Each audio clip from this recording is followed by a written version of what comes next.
சொந்த வீட்டுல அவங்க 10 பேர் தத்து எடுத்து கொடுத்துருக்காங்க, வெளிநாடு படிக்க வச்சிருக்காங்க ஈழ மக்களுக்கு.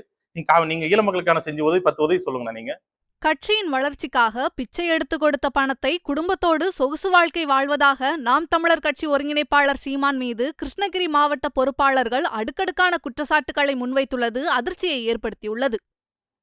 எனக்கு எனக்கு ஒரு ஐயா நான் விஜயகுமார்ன்ற ஒரு அண்ணன், ஆனா ராஜராஜ சோழனுக்கு இந்த உலகத்துல சிலை வச்சு நம்ம செலவிக்கணும் ஒரு இடம் என்னன்னு கேட்கறேன். என் சொந்த இடத்த அவர் ஒரு 50 லட்சம் மதிப்புள்ள ஒரு இடத்த எனக்கு எழுதி வைக்கிறாரு. பிரபா நீ இந்த நிலத்தை உன் பேர்ல எழுதிக்கன்னு சொல்றாரு.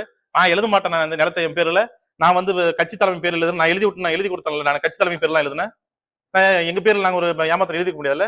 நீ கட்சி தலைமையில ஒரு ரூபாய் பணம் போட்டு ₹1 நாங்க சேர்த்து வச்ச பணத்தை பிச்சை எடுத்து துளித்திட்ட பேர்ல நாங்க பணத்தை உங்ககிட்ட கொடுக்குறோம்.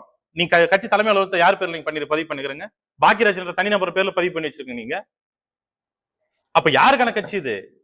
நீங்க வளர்ந்தா நாங்களும் வளரணும்ல. கேக்குறீங்க எதுவும் கேட்ட மரம் வளரும் போது கிளையெல்லாம் வெட்டிட்டு தான் போகணும். கிளையும் தான் நீ மரமே வளர்ந்துருப்பீங்க. நீங்க எதுவும் கேட்ட சாக்கடை அடைப்புன்றது, பிசுறுன்றது, இதெல்லாம் யாருடைய விஷயம்? அதெல்லாம் என்ன பேசுறீங்க? அப்ப நாங்க என்ன உங்களுக்கு பிரச்சனை பண்ண செஞ்சோம்? ஈழ மக்களுக்கான பிரச்சனை ஆரம்பிச்சோம். ஈழ மக்களுக்கான நீங்க சொல்றீங்க தமிழ்நாட்டுல இருக்கிற நீங்க சொல்ற அத்தனை குற்றச்சாட்டு பண்ற அத்தனை கட்சியும் ஈழ மக்களுக்காக எவ்வளவு வேலை செஞ்சிருக்காங்க. வீடு கட்டி கொடுத்துருக்காங்க, அது கட்டி கொடுத்துருக்காங்க. சொந்த வீட்டுல அவங்க 10 பேர் தத்து எடுத்து கொடுத்துருக்காங்க, வெளிநாடு படிக்க வச்சிருக்காங்க ஈழ மக்களுக்கு. நீங்க ஈழ மக்களுக்கான செஞ்ச உதவி 10 உதவி சொல்லுங்க. நீங்க நான் உங்களுக்காக சேரல. நான் கட்சியில பிரபாகரன்ற ஒற்றை நபருக்காக வேலை செஞ்சாங்க. அந்த மூத்த 10 கட்சிக்கு வந்தோம். ஈழ மக்களுக்கு செஞ்ச உதவி நீங்க என்ன சொல்லுங்க? நீங்க எதுவுமே இல்லை.